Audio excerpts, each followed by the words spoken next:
Tanpa diketahui banyak orang Indonesia, Aceh di masa lalu terus memberikan banyak sekali sumbangsihnya. Apa yang mereka lakukan benar-benar berpengaruh bagi bangsa.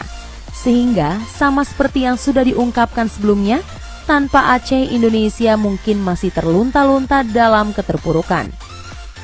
Kita tidak boleh lupa akan sejarah. Tidak juga sombong dengan tidak mengakui peran saudara senegara lain yang memang sangat nyata. Jadi, hal-hal besar apa saja yang sudah dilakukan oleh rakyat Aceh terhadap negara ini? Berikut informasinya. 1. Aceh jadi donatur Indonesia di masa perjuangan. Mungkin tidak banyak yang tahu kalau sebenarnya ketika Belanda dan Jepang menjajah Indonesia, Aceh selalu dalam kondisi merdeka. Ya, rakyat Aceh berjuang gigih sehingga penjajahan tidak sampai kepada tanah mereka. Alhasil, orang-orang Aceh makmur secara ekonomi karena tidak terjerat sistem kolonial. Sebenarnya mereka bisa memilih untuk tidak peduli. Namun, terlahir di tanah Indonesia, orang-orang Aceh merasa punya kewajiban moral untuk membantu saudara sebangsa. Akhirnya mengalirlah bantuan-bantuan dana dari orang-orang Aceh kepada Indonesia. Bantuan ini pun dipakai untuk operasional pemerintah Indonesia. Salah satunya untuk membiayai Haji Agus Salim agar bisa mengikuti konferensi Asia di New Delhi. Tanpa bantuan ini, perjuangan Indonesia untuk mendapatkan kemerdekaan makin susah.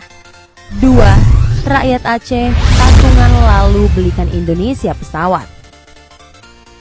Secara teori Indonesia memang kaya, tapi di masa perjuangan mengelola sumber daya alam nyaris jadi hal yang tidak mungkin dilakukan. Selain terkendala modal, alat dan lain sebagainya, fokusnya saat itu adalah berjuang. Lalu, kemana Indonesia mencari bantuan yang bisa instan dan langsung? Ya Aceh. Aceh seakan menjadi donatur tetapnya Indonesia. Ketika bangsa ini butuh dibantu, mereka siap. Faktanya, mayoritas sumbangan dana yang diberikan oleh Aceh kepada Indonesia berasal dari patungan rakyat. Seperti ketika Indonesia butuh pesawat, orang-orang Aceh mengumpulkan emas-emas mereka lalu mendatangkan sebuah pesawat untuk diberikan kepada bangsa ini. Ada 2 pesawat yang berhasil dibeli dari dana patungan tersebut, dan pesawat ini perannya amat vital bagi perjuangan Indonesia. 3.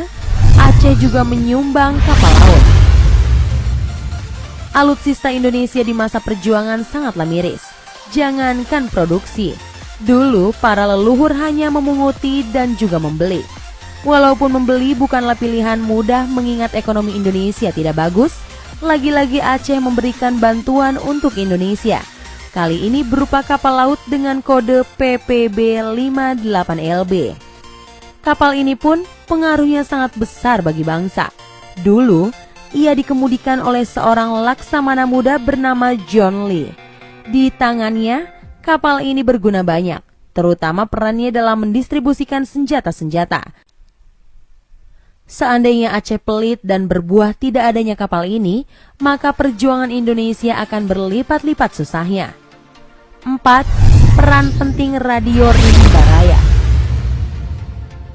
Dulu, media untuk menyebarkan semangat perjuangan sangat terbatas. Lewat tulisan-tulisan juga sama sekali susah, lantaran distribusinya pasti diawasi penjajah serta tulisannya akan banyak dipelintir.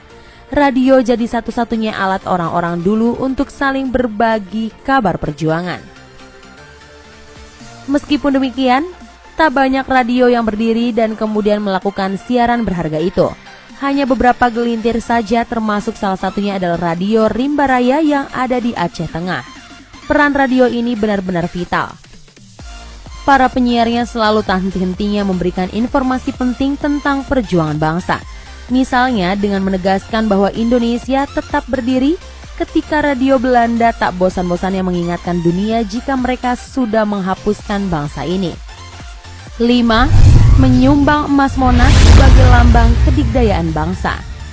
Terletak di ibu kota dengan bangunannya yang hebat, Monas adalah representasi perjuangan bangsa. Ditambah lagi dengan emas seberat 38 kg di bagian teratas monumen yang makin membuat bangsa ini bisa membusungkan dada sebagai negara berdaulat yang tidak bisa diganggu-gugat. Tahukah siapa yang menyumbang emas ini?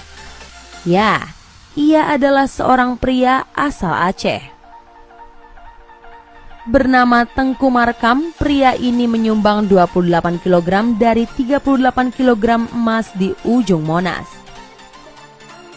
Kalau dikonversi menjadi uang saat ini dengan harga emas per gram Rp500.000, maka Tengku Markam mengeluarkan sekitar 14 triliun rupiah. Benar-benar jumlah yang tidak main-main kan? Sayangnya, jasa Markam sudah jarang diingat lagi hari ini. Pantaslah kalau Aceh dilabeli sebagai daerah istimewa. Pasalnya, apa yang dilakukan penduduknya benar-benar besar perannya bagi eksistensi Indonesia. Seandainya dulu ceritanya orang Aceh tak peduli dengan Indonesia, mungkin negara ini akan mengalami perjuangan yang lebih berat lagi. Atas apa yang sudah dilakukan mereka di masa lalu, sepertinya kita harus mengucapkan terima kasih yang sedalam-dalamnya. Nah, itulah tadi beberapa informasi mengenai 5 jasa besar Aceh kepada Indonesia yang sepertinya sudah mulai dilupakan. Semoga informasi tadi dapat menambah wawasan Anda dan membuat kita selalu bersyukur atas kemerdekaan Indonesia yang telah didapat karena sumbangsi dari bangsa Aceh. Jangan lupa like, share, and subscribe ya.